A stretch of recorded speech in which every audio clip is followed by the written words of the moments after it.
지난 일주일 눈도 오고 또 매우 추워서 우리 새벽 기도에도 닫고 뭐 그럴 정도로 추웠는데요. 여러분 건강 잘 지키시고 이렇게 예배 자리에 뵙게 돼서 반갑습니다. 버지니아에 좀 살아보니까 버지니아의 겨울은 1월과 2월이 가장 피크인 것 같습니다. 그래서 앞으로 2달 동안 잘 몸 관리 잘 하셔서 건강하게 겨울 지나실 수 있기를 바랍니다. 매주일 설교를 준비하면서 가장 공을 들이는 부분이 바로 이 부분, 처음 시작하는 도입 부분입니다. 여러분이 들으실 때는 뭐 무심코 시작하는 말처럼 들릴지 몰라도 실은 여러 번 갈고 닦아서 하는 말입니다. 첫 숟가락에 그 음식을 먹고 싶은 마음이 동하게 만들려는 그런 요리사처럼 설교자도 그렇게 도입부를 준비합니다. 그래서 열에 7, 8번은 맨 처음 시작할 때 만들었던 도입부를 나중에 설교를 다 쓰고는 다시 잘라내고 다시 쓰고 뭐 그렇게 합니다. 아마 정성 들여 글을 쓰는 사람이라면 누구나 그렇게 할 것입니다. 그렇기 때문에 어떤 글을 읽을 때 시작 부분을 유심히 볼 필요가 있습니다. 눈치가 있는 사람이라면 이제 글 전체를 통해서 저자가 무슨 얘기를 하려고 하는지 그 도입 부분에서 감을 잡을 수 있기 때문입니다. 그리고 글을 다 읽고 나면 다시 서두 부분을 읽는 것도 좋은 습관 중에 하나입니다. 그렇게 보면 이 서문에서 하려고 하는 얘기가 이런 거였구나 하고 다시 그동안에 읽은 내용들을 이제 리마인드 할 수 있는 것이지요. 좋은 글은 처음과 시작이 이렇게 서로 어울려야 합니다. 성경 안에 있는 책들도 마찬가지입니다. 특별히 예수님의 이야기를 기록하고 있는 4권의 책이 그런데요. 이 책들을 가리켜서 복음서라고 부르지요. 이 복음서가 우리 성경에 4개가 있는데 동일한 예수님의 이야기를 쓰고 있기 때문에 그 내용이 서로 비슷한 점도 많지만 그러나 서로 다른 독자를 위해서 서로 다른 시각을 가지고 썼기 때문에 또 차이도 많습니다. 특별히 도입 부분이 차이가 많은데요. 마태복음은 잘 알다시피 예수님의 족보로 시작을 합니다. 반면에 누가복음, 3번째 있는 누가복음은 데오빌로라고 하는 사람에게 드리는 헌정사로 시작을 하지요. 뭐 정확하지는 않지만 추측컨대 누가 시대에 이 책을 쓰는 일이 굉장히 그 값이 돈이 많이 들어가는 일이기 때문에 데오빌로라는 사람이 재정적인 후원을 한 사람이 아닌가. 그래서 서두에 그 데오빌로라는 사람에게 이렇게 헌정을 하는 그런 글로 시작을 하지요. 반면에 4번째 있는 요한복음서는 마치 창세기를 읽는 것처럼 태초까지 거슬러 올라가게 되지요. 렉셔너를 따라서 읽은 오늘 말씀은 2번째 복음서인 마가복음의 처음 시작 부분입니다. 마가복음서는 다른 마태복음과 누가복음과 달리 예수님의 탄생 이야기를 건너뛰어서 곧바로 세례 요한의 이야기로 넘어갑니다. 그런데 그러면서 1장 1절을 어떻게 시작을 하느냐 하면 하나님의 아들 예수 그리스도의 복음의 시작은 이러하다. 이렇게 복음이 시작된 그런 시작점에서 시작을 하는데 그 시작을 마가는 세례 요한 이야기로 시작을 합니다. 사가랴와 엘리사벳이 나이가 매우 늙어서 얻은 아들 요한, 그 어린 요한이 어릴 때 유대 광야에 있는 수도원에 맡겨져서 그곳에서 자랐을 가능성이 높습니다. 누가복음의 기록에 의하면 그렇습니다. 그가 태어날 때 이미 부모는 나이가 많은 사람들이었기 때문에 자신들이 끝까지 아이를 기를 그런 형편이 되지 않았고요. 또한 요한이 특별한 사명을 받은 아이였기 때문에 특별한 곳에서 길러야 하겠다 그런 생각을 했는지도 모릅니다. 그래서 이제 그 유대 광야에 있는 수도원에 맡기게 됐지요. 태어난 후 30년 동안 역사에서 사라져서 숨어서 지내던 사가랴의 아들 요한이 어느 날 유대 광야에 나타나서 하나님의 말씀을 전하기 시작을 합니다. 무엇이 그로 하여금 자기를 길러준 공동체를 떠나서 유대 광야로 나오게 되었는지 그 계기를 우리는 알 수는 없습니다. 하지만 이제는 내가 나의 나에게 주어진 사명을 이루기 위해서 나가야 할 때라 생각을 하고는 30년 동안 자신을 돌보아준 그 공동체를 떠나서 유대 광야로 나옵니다. 광야는 말 그대로 광야이지요. 거긴 사람이 살 수 있는 곳이 아닙니다. 그곳에서 만날 수 있는 사람들은 대개 유대와 사마리아를 오가는 여행자들이거나 아니면 기도하러 나온, 수도하러 나온 사람들이거나 아니면 목초지를 따라 유랑하는 목동들이었습니다. 세례 요한은 그 사람들을 찾아다니면서 하나님의 말씀을 전하고 그리고 자신의 말씀을 믿는 사람들을 데리고 요단강으로 가서 그곳에서 세례를 베풀어 주었습니다. 죄를 씻고 하나님의 자녀로 거듭나는 그러한 의식을 행한 것이지요. 그래서 그의 이름이 세례자, The Baptizer로 알려지게 되었습니다. 이렇게 요한을 만나서 새로운 영적 체험을 한 사람들이 고향으로 돌아가서는 이 요한에 대해서 소문을 내기 시작을 합니다. 당시에 유다에는 이 제사장들의 타락과 율법학자들의 위선이 도를 넘어 있었습니다. 그렇기 때문에 영적으로 메마른 사람들이 참 많았습니다. 그들이 요한의 소문을 듣고는 광야로 나오는 것입니다. 소문대로 요한에게서 듣는 말씀엔 무언가 생명력이 있었습니다. 도시 유대 땅에서 그 제사장들과 율법학자들에게 듣는 말과는 전혀 달랐습니다. 사람들이 그에게 점점 몰려들기 시작을 했습니다. 머지않아 대제사장과 율법학자 같은 종교 권력자들 그리고 헤롯 안티파스 같은 정치 권력자들이 위협을 느낄 만큼 세례 요한에게 많은 사람들이 몰려들게 되었습니다. 그렇게 요한이 한참 전성기를 구가하고 있을 때 그를 에워싼 무리 중에 눈길을 끄는 사람이 나타납니다. 이 세례 요한에게 온 사람들은 대부분 유대에서 온 사람들입니다. 말하자면 서울 사람들입니다. 그런데 그들 가운데 이 외모부터 달라 보이는 무언가 달라 보이는 그런 생명력이 있는 사람이 보이는 것입니다. 요한은 그분이 성령으로 세례를 줄 사람이라고 하는 사실을 단박에 알아차립니다. 이 나사렛 예수, 이분도 역시 태어난 지 30년 동안 거의 알려지지 않은 채로 나사렛이라고 하는 시골에서 자라게 됩니다. 마리아와 요셉은 헤롯 대왕이 명령한 유아 학살을 피해서 이집트로 내려갔다가 헤롯 대왕이 죽었다는 소식을 알고는 나사렛으로 돌아와 그곳에서 살아가지요. 예수님은 아버지와 함께 목수로 생활했던 것 같습니다. 우리식으로 해서 목수지 정확히 말하면 석공이었을 것입니다. 대부분 그 당시에 지금도 그렇습니다만은 이스라엘에서 집을 짓는다는 것은 돌로 짓는 것이지 미국처럼 나무로 짓는 것이 아니기 때문이지요. 그 외에는 그분이 어떻게 자랐는지에 대해서 알려져 있지는 않습니다. 사람들이 호기심으로 만든 이런저런 얘기들이 있지만 하나도 믿을 만한 것이 없습니다. 예수님은 자신의 때를 기다리면서 요셉과 마리아의 아들로 살았을 것입니다.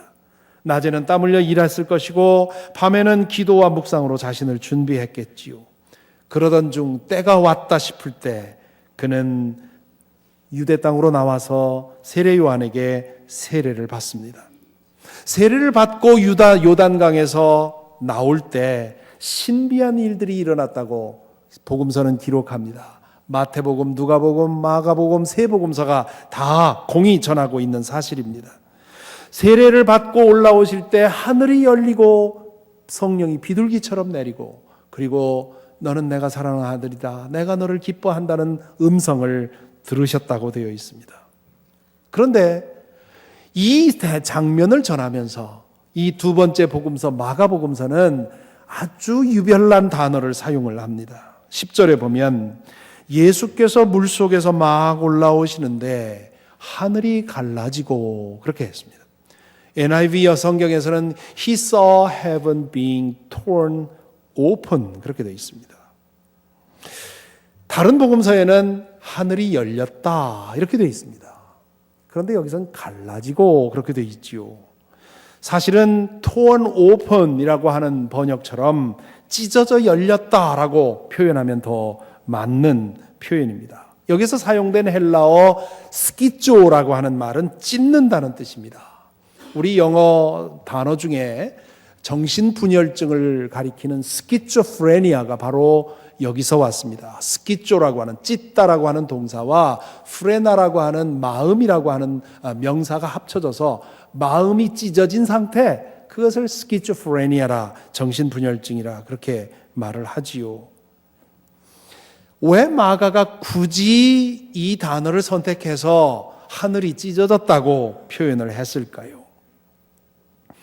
마태와 누가처럼 열렸다 이러면 좀 더 자연스럽지요. 문이 열리는 것처럼 열리도록 되어 있는 것이 그저 열리는 것, 그게 자연스러운 일이지요. 찢어지는 것은 부자연스러운 겁니다. 찢어지는 데는 아픔이 따르지요. 찢는 사람도 아프고 찢어지는 것도 아픕니다. 마가는 지금 복음의 시작을 이야기하고 있습니다. 예수 그리스도를 통해서 이루어진 그 구원의 복음이 어떻게 시작되었는지를 기록하고 있는데요. 그 시작점에 세례 요한이 있었고 예수님이 있었고 그리고 찢어짐이 있었다, 그렇게 얘기를 합니다. 어떤 찢어짐입니까?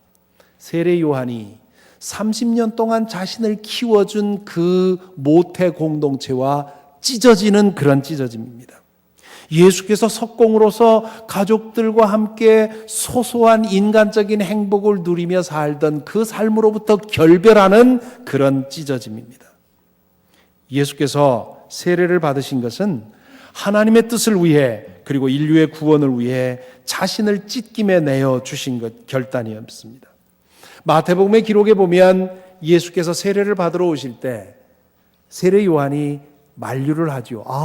제가 세례를 받아야지요. 어떻게 선생님이 저에게 세례를 받습니까? 그렇게 얘기를 하지요. 그러자 예수님이 지금은 허락하십시오. 이렇게 해서 하나님의 의를 이루는 것이 마땅합니다. 그렇게 말을 합니다. 이게 무슨 뜻입니까?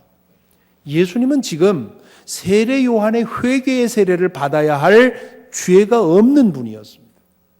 회개할 것이 없는 분이 어떻게 회개의 세례를 받습니까? 그런데 예수님은 그 회개의 세례를 받겠다는 겁니다. 무슨 뜻입니까? 예수님을 맨 처음 보고 세례 요한이 뭐라고 했습니까? 보십시오, 세상 죄를 지고 가는 어린 양입니다. 그렇게 얘기를 했습니다. 예수님은 요단강에서 회개의 세례를 받으시면서 세상의 죄를 당신의 어깨에 짊어지신 것입니다.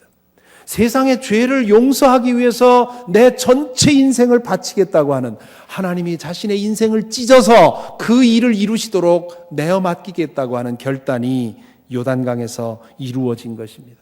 그래서 저는 십자가는 골고다에서 완성되었지만 그러나 요단강에서부터 시작되었다고 말하고 있습니다. 복음이 이렇게 시작되었습니다. 세례 요한과 예수님이 자신을 안락하고 편안한 삶으로부터 찢어내어서 자신의 생명을 내어주는 일에 자신을 바쳤을 때 하늘이 찢어져 열렸습니다. 아담이 선악과를 따먹고 범죄한 이후에 꽝꽝 닫혀있던 그 하늘이 예수님께서 그 죄의 문제를 위해서 당신을 바쳤을 때 열렸다는 것입니다. 너무도 굳게 닫혀 있었기에 그 열리는 것이 마치 찢어지는 것과 같았다, 그런 얘기입니다. 유대 광야로 나온 세례 요한은 자신의 생명을 찢어주는 삶을 살았습니다. 그가 유명해졌지만 유명해지는 것만큼 더 부자가 된 것도 아니고 더 편안해진 것도 아니고 오히려 더 많이 자신을 찢어야 했습니다. 오늘 본문에 나와 있듯이 그는 낙타 털옷을 입고 메뚜기와 들꿀을 먹고 살았다고 하지요. 모피를 입고 천연 음식을 먹고 살았다는 뜻이 아니라 거칠게 살고 거친 것을 먹었다는 뜻입니다. 그의 관심은 자신의 개인의 안위에 있는 것이 아니라 하나님의 뜻을 이루는 것에 있었습니다. 그렇게 찢김에 내어주었던 세례 요한의 인생은 결국 당대의 권력자였던 헤롯 안티파스에 의해서 참수당하는, 비헤딩 당하는 그런 마지막을 경험을 했습니다. 재작년에 요르단을 방문했을 때 그 세례 요한이 참수되기 전에 갇혀 있었던 헤롯 대왕이 지은 저 별궁 마케루스라고 하는 별궁을 멀리서 바라보게 되었습니다. 가까이 가서 좀 더 깊이 그 모습을 보았더라면 좋았을 텐데요. 멀리서 지켜보았지만 저 별궁 밑에 지하 감방에 세례 요한이 갇혀 있었다고 하는 사실을 생각할 때 정말 감회가 새로웠습니다. 그 세례 요한의 음성이 저 멀리에서 들리는 듯한 그런 느낌을 받았습니다. 그는 그렇게 자신의 인생을 하나님의 손에 맡겨서 찢어지도록 내버려 주었습니다. 예수님은 어땠습니까? 요단강에서 세례를 받으신 다음 예수님은 광야로 나가서 40일 동안 금식하며 기도하시지요. 40일 동안의 금식은 생명을 각오하지 않으면 할 수 없는 일입니다. 말하자면 매일매일 조금씩 자신의 생명을 찢어서 바치는 행동이나 마찬가지입니다. 그렇게 기도하다가 그곳에서 예수님은 사탄의 시험을 받지요. 사탄이 3가지로 예수님을 유혹했는데 그 3가지가 각각 다른 것이지만 한 가지로 요약한다면 그 유혹은 너 자신을 위해서 살라는 것입니다. 하나님이 너에게 주신 거 그거 이용해서 내 자신의 배를 불리고 내 유명세를 키우고 그리고 너 자신의 권력을 키우라고 하는 그런 유혹이었습니다. 예수님은 그 3가지 유혹을 다 물리치셨지요. 나는 하나님의 뜻을 따라서 내 가진 것을 하나님 손에 맡겨서 나를 찢어주겠다고 하는 그런 결단이요, 그런 선언이었습니다. 얼마 후에 세례 요한이 체포되었다는 소식이 들리자 예수님은 갈릴리로 돌아와서 복음을 전하기 시작했습니다. 세례 요한의 시대가 끝나고 자신의 시대가 시작되었다고 판단한 것입니다. 예수님은 온 갈릴리 땅을 다니면서 하나님 나라의 복음을 전하고 병든 사람을 고쳤지요. 그분에 관한 소식이 삽시간에 퍼졌고 영적으로 굶주렸던 사람들이 그분에게 몰려들었습니다. 그로 인해서 예수님은 매일같이 당신의 살을 찢어주는 듯한 그런 분주한 나날을 지내야 했습니다. 한 3년쯤 갈릴리에서 성공적으로 사역을 한 다음에 예수님은 어느 때가 되어서 이제 유대로 가겠다고 하십니다. 우리식으로 하면 갈릴리는 텍사스쯤 되고요. 이 유다는 워싱턴쯤 됩니다. 저 텍사스쯤에서 기반을 닦은 어느 전도자가 어느 날 워싱턴으로 올라온다는 얘기지요. 갈릴리는 몰라도 이 유대는 만만치 않은 곳이었습니다. 그곳에는 정치 권력자들과 종교 권력자들이 스크럼을 짜고 자신의 기득권을 지키기 위해서 무슨 일이라도 할 각오를 했던 그런 것입니다. 예수님이 유대 땅으로 가는 것은 마치 죽음을 자초하는 일과 같은 일이었습니다. 그래서 많은 사람들이 만류했습니다. 가지 마시라고, 거기 가시면 죽는다고 말렸습니다. 그런데 예수님은 죽을 각오를 한 사람처럼 이 예루살렘을 향해서 올라가시지요. 아니나 다를까 예루살렘 성에 발을 디딘 후 닷새 만에 예수님은 죽임을 당하시지요. 죽임을 당하기 전날 예수님은 제자들을 불러놓고 마지막 저녁 식사를 하십니다. 내가 지금 먹는 이 음식이 내가 이 땅에서 먹는 마지막 음식이다 싶을 때 그 사람의 느낌이 어떨까요? 예수님은 그 자리에서, 그 중요한 자리에서 빵을 들어 축사하시고 찢어서 제자들에게 나누어 주시면서 이것을 받아 먹어라. 이것은 내가 너희를 위해 찢기는 내 몸이다. 그리고는 잔을 들어 축사하신 다음에 제자들에게 나누어 주시면서 이 잔을 받아 마셔라. 이것은 내가 너희를 위해 흘리는 피다. 말씀을 하셨지요. 그 예언대로 예수님은 그 다음 날 십자가 위에서 찢겨서 죽임을 당하셨습니다. 예수께서 십자가에서 운명을 당하실 때 예루살렘 성전에 있던 휘장이 위에서 아래로 찢어졌다. 그렇게 마태복음은 기록하고 있습니다. 성전의 휘장이라고 하는 것, 지금 성전 내부 그림을 보시는데요. 저 안쪽에 있는 곳이 지성소입니다. The most holy place. 비유하자면 지금 제가 서 있는 이 강단이 most holy place고 여러분이 앉아 있는 곳이 holy place가 되는 거죠. 그래서 이 뒷부분이 holy place고 저 앞부분이 the most holy place입니다. 지성소지요.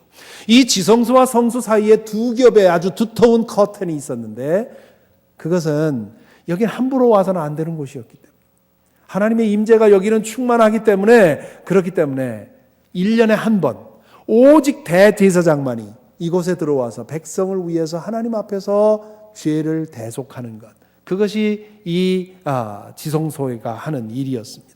그렇기 때문에 이것을 두 겹의 커튼으로 분리해 놓은 것이지요. 예수께서 십자가 위에서 돌아가실 때 그 커튼이 위에서부터 아래로 찢어졌다는 말입니다. 예수께서 요단강에서 세례를 받으시고 이제 내가 내 인생을 이 일을 위해서 바치겠다고 했을 때 하늘이 찢어져 열린 것처럼 십자가 위에서 그 일을 완성했을 때 이 예루살렘 성전의 휘장이 찢어진 것입니다. 하나님과 인간 사이를 가르고 있던 모든 벽이 십자가 위에서 무너졌다는 것이지요. 예수께서 우리 모두가 당해야 할 찢김을 대신 찢김을 당하고 돌아가셨을 때 하나님과 우리 사이를 막고 있던 모든 것들이 제거가 되었다는 말입니다. 이사야서 53장 5절은 그 사실을 이렇게 예언합니다. 그가 찔린 것은 우리의 허물 때문이고 그가 상처를 받은 것은 우리의 악함 때문이다. 그가 징계를 받음으로써 우리가 평화를 누리고 그가 매를 맞음으로써 우리의 병이 나았다. 이렇듯 복음은 찢어짐으로 시작하고 그리고 찢어짐으로 완성이 되었습니다. 그래서 이 복음에는 찢어짐을 치유하는 능력이 있습니다. 우리의 죄와 우리의 상처와 세상의 온갖 여러 가지 문제로 인해서 찢기고 갈긴 우리의 마음을 치유할 수 있는 능력이 바로 이 복음 안에 있습니다. 우리는 성찬을 통해서 주님의 찢겨진 살을 받고 주님의 찢겨진 그 피를 받습니다. 믿음으로 그것을 받고 그것을 먹을 때 그 주님의 살과 피가 우리의 죄를 씻어내고 우리의 상처를 어루만지고 우리의 병든 영혼을 새롭게 하고 건강하게 하고 온전하게 합니다. 이것이 The Gospel of Brokenness, 찢김을 통해서 이룬 복음의 능력입니다. 이 복음을 받아들여 용서받고 치유되고 회복되는 것, 그것이 복음의 한 편입니다. 이 복음이 저와 여러분 속에 2015년에 온전히 역사해서 이러한 치유와 회복과 용서와 건강의 은혜가 여러분에게 넘치게 되기를 간절히 바랍니다. 이 복음의 또 다른 면이 있습니다. 우리의 찢어짐을 회복시키고 치유하는 그 복음은 거기서 한 걸음 더 나아가 우리에게도 찢어짐을 요구합니다. 복음이 우리를 흔들어서 찢어야 할 것을 찢게 만듭니다. 거기까지 나아가야만 복음이 우리 속에서 온전히 역사하는 것입니다. 적어도 세 가지 영역에서 우리는 복음에 의해서 찢어야 합니다. 첫째는 자아를 찢어야 합니다. 우리의 삶의 주인의 노릇을 한 우리의 이고, 우리의 self, 우리의 자아를 찢어내고 거기에 주님을 모셔야 되는 것입니다. 예수께서 제자들에게 말씀하셨지요. 나를 따라오려고 하는 사람은 자기를 부인하고 자기 십자가를 지고 나를 따라오느라. 여기 부인하다라는 말에 해당하는 헬라어는 나와 상관없다라고 선언하는 것을 말합니다.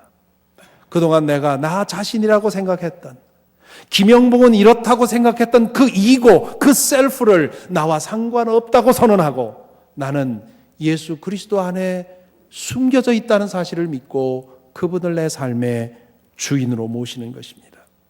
지난주 설교에서 사용한 비유를 쓰자면 내 마음의 마스터 베드룸에 나 자신을 밀어내고 예수 그리스도를 그 안에 모시는 것입니다. 그게 고통스럽습니다. 왜냐하면 나는 나라고 생각하기 때문에, 그것이 내 주인이라 나 자신이라고 생각하기 때문에 그것을 무브시키는 것이, 그것을 움직이는 것이, 뜯어내는 것이 나에게는 고통스럽습니다. 그렇지만 그것을 뜯어내고 주님이 내 안에 주인이 될 때 비로소 내 삶이 복음의 능력으로 변하기 시작을 합니다. 둘째로 복음은 그동안 즐기던 것들을 찢어내라고 우리에게 요청합니다.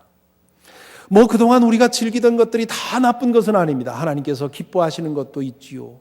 사랑하는 가족들과 서로 사랑하며 나누며 즐기는 것, 그거 하나님께서 기뻐하시는 일입니다. 그런데 어떤 것들은 별로 나쁠 것 없어 보이는 습관이지만 우리의 영혼을 혼탁하게 하는 것들이 있고요. 또 어떤 습관들은 죄된 그런 습관들도 있습니다.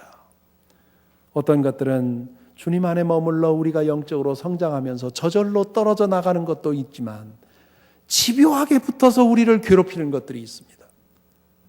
뜯어낸 것 같은데 돌아서면 또다시 들러붙어 있고, 떼낸 것 같은데 또 돌아서 보면 나에게 붙어 있는 이러한 죄된 습관들이 우리들에게 있지요. 복음은 그것을 뜯어내라고 합니다. 그거 뜯어내는 게 아픕니다. 우리의 살에 너무나 가까이 붙어 있어서 마치 살에 붙어 있던, 피부에 붙어 있던 테이프를 떼어내면 아픈 것처럼 그렇게 아픕니다. 그런데 그것을 감수하고 떼내려는 것이요. 바울 사도가 에베소서에서 이렇게 권면합니다. 음행이나 온갖 더러운 행위나 탐욕은 그 이름조차도 여러분의 입에 담지 마십시오. 그렇게 하는 것이 성도에게 합당합니다. 더러운 말과 어리석은 말과 상스러운 농담은 여러분에게 어울리지 않습니다. 오히려 여러분은 감사에 찬 말을 하십시오. 그것이 복음이 우리에게 요청하는 것입니다. 셋째로 복음은 우리 자신을 찢으라고 말합니다. 많은 사람들이 다 자기 자신만을 위해서 살아가지요. 그런 사람도 있을까 싶은데 사람들이 살아가는 이야기를 듣다 보면 사랑하는 가족까지도 자기 개인적인 이익을 위해서 이용하는 사람들이 있더군요. 배우자도, 자녀도, 혹은 부모도 자기 자신의 이익을 위해서라면 그들을 찢어서라도 나 자신을 위하는 그런 사람들도 있는 것을 봅니다. 그런 사람들에 비하면 자신을 희생해서 가족을 섬기는 그런 모습은 참으로 귀한 일입니다. 그런데요, 그것은 인간의 본성 아닙니까? 그냥 사람이라면 하는 거 아닙니까?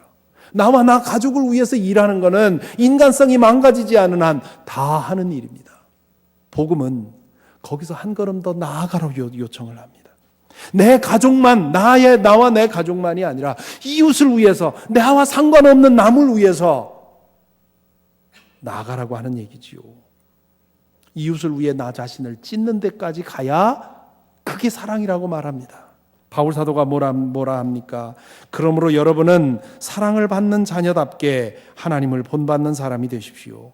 그리스도께서 여러분을 사랑하셔서 우리를 위하여 하나님 앞에 향기로운 예물과 제물로 자기 몸을 내어주신 것과 같이 여러분도 사랑으로 살아가십시오. 오늘 제가 드린 표현으로 사용한다면 그리스도께서 여러분을 위해서 당신 자신을 찢어서 구원하셨으니 여러분도 당신 자신을 찢어서 이웃을 구원하는데 사용하십시오. 그게 사랑입니다. 그 뜻입니다.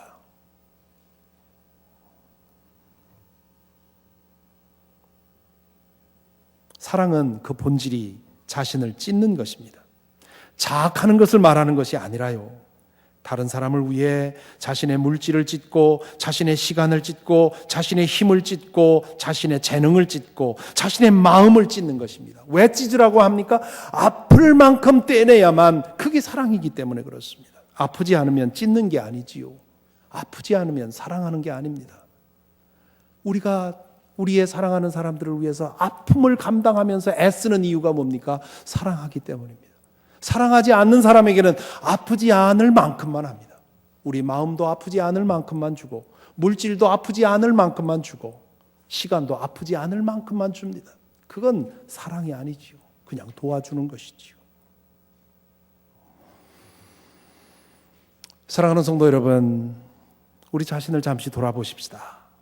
여러분 안에 이 복음이, 이 예수 그리스도께서 당신을 찢어서 만드신 이 완성하신 이 복음이 우리에게 치유가 되고 회복이 되고 우리를 변화시킨 그 증거가 있습니까? 죄로 인해서 찢긴 영혼, 상처로 인해서 찢겨진 마음, 인생고로 인해서 찢겨진 우리의 존재가 예수 그리스도의 찢겨진 살과 피를 통해서 온전히 치유되고 회복되고 거룩해지고 깨끗해진 그러한 변화가 우리에게 있습니까? 이제 좀 이따가 들으시겠지만 길르앗의 향유라고 하는 흑인 연가가 있죠. Balm in Gilead이라고 하는 이 길르앗의 향유라고 하는 이 찬송을 듣다 보면 정말 저의 sin sick soul, 죄로 인해서 병든 내 영혼, 나의 the wounded, 나의 상처난 것이 온전히 치유되는 주님의 은혜를 경험하게 됩니다. 이것을 누리는 것, 이것을 경험하는 것이 올해 2015년도 우리 모두가 힘써야 할 일입니다. 저와 여러분 안에 이 복음의 능력이 있어서 우리 안에 있는 우리가 알지 못하는 그런 어둠과 알지 못하는 상처까지도 온전히 치유되는 그런 은혜가 저와 여러분에게 있기를 바랍니다. 아울러서 복음이 요청하는, 복음이 찢게 만드는 그 찢음이 우리 속에 더 많이 일어나기를 바랍니다. 내 자아를 온전히 찢어내고 주님이 그 안에 중심에 자리 잡게 되기를 바랍니다. 내 삶을 발목 잡고 있는, 내 영혼을 오염시키고 내 삶을 자꾸 넘어지게 만드는 그런 구습들을 제대로 찢어내 보십시다. 음주의 흡연의 습관이 있습니까? 음주의 습관이 있습니까? 노름의 습관이 있습니까? 험담의 습관, 사치의 습관, 탐식의 습관, 게으름의 습관, 다 하는 건데 이게 대수랴 하고 거기에 빠지지만 그것이 나를 오염되게 만들고 나를 점점 흐려지게 만듭니다. 그런가 하면 이것보다 좀 더 심각한 그런 죄와 관계된 그런 일들이 있지요. 음행의 습관, 부정직의 습관, 거짓말의 습관, 미움의 습관, 저주의 습관, 미신의 습관 같은 것들입니다. 이런 습관들은 우리의 영혼을 혼탁하게 할 뿐만 아니라 우리의 영혼을 망가뜨립니다. 이번에는 제대로 찢어보십시다. 우리의 능력, 우리의 의지 가지고는 안 됩니다. 우리 안에 이미 주신 하나님의 능력을 믿고 매일매일 그분의 능력에 맡기고 살아가게 되면 도무지 찢어지지 않던, 도무지 내 몸에서 떨어지지 않고 또다시 달라붙고 또다시 달라붙던 그 구습이 말끔히 찢어져 나가는 것을 보게 될 것입니다. 그리고 마침내 주님께서 우리에게 정말 보고 싶어하는 그 찢어짐이 우리 모두에게 있기를 바랍니다. 주님께서 우리를 용서하시고 치유하시고 거룩하게 빚으시는 까닭은 그 능력으로서 우리 자신 편안하고 즐겁게 살라고 하는 말이 아니라 우리의 이웃을 살리는데 우리를 찢어서 바치라는 얘기입니다. 우리 안에 이 찢어짐이 있습니까? 나 아닌, 나의 가족이 아닌 다른 누구를 위해서 찢어지는 마음 아픔을 경험해 보셨습니까? 나 아닌, 우리 가족이 아닌 누구를 위해서 진정한 뜨거운 눈물 한번 흘려보셨습니까? 나의 시간을, 아주 중요한 시간을, 아주 아까운 시간을 가족이 아닌, 내가 아닌 다른 사람을 위해서 찢어내어준 적이 있습니까? 나 아닌, 내 가정 아닌 다른 누구를 위해서 내 물질을 찢어 바치듯이 아플 만큼 떼어내서 주어본 적이 있습니까? 나의 힘을, 나의 재능을 다른 사람을 위해서 찢어내어 준 적이 있습니까? 혹시나 예수 그리스도를 이렇게 모여서 찬양하고 믿는다고 하면서도 여전히 나의 관심사와 나의 생각은 나와 내 가정이라고 하는 테두리 안에서만 움직이고 있는 것은 아닙니까? 찢을 때에 아픔이 없으면 사랑이 아닙니다. 마음이 아파서 견디기 힘들 정도가 되어야 사랑하는 것입니다.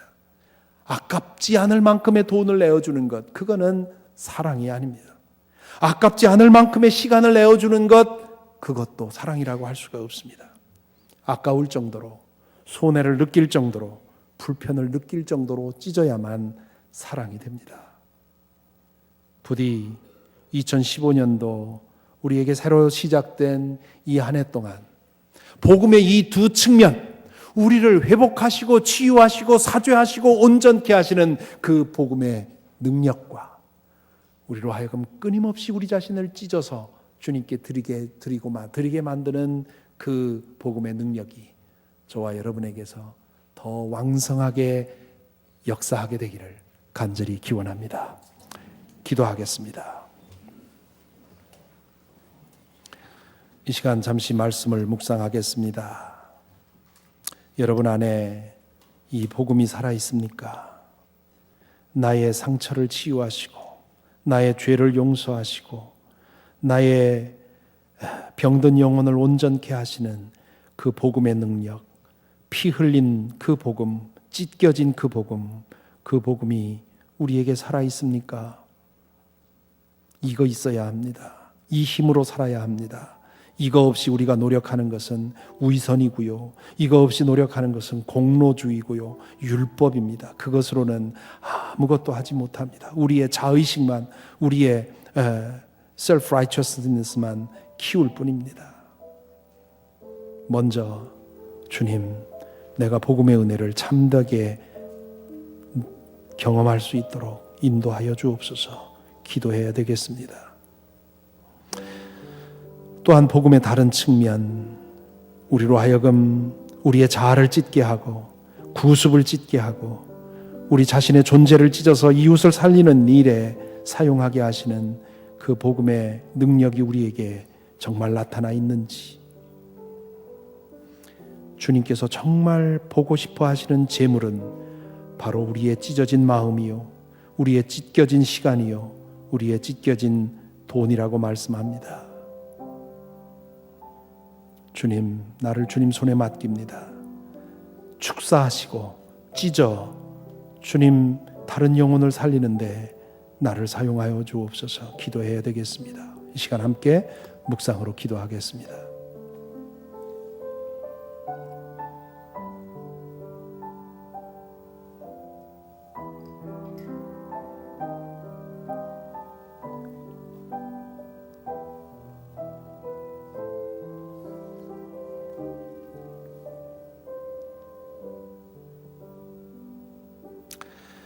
십자가 위에서 살과 피를 다 찢어 저희를 구원하신 주님, 저희로 그 살과 피로 인해 용서와 치유와 회복을 얻게 하십니다.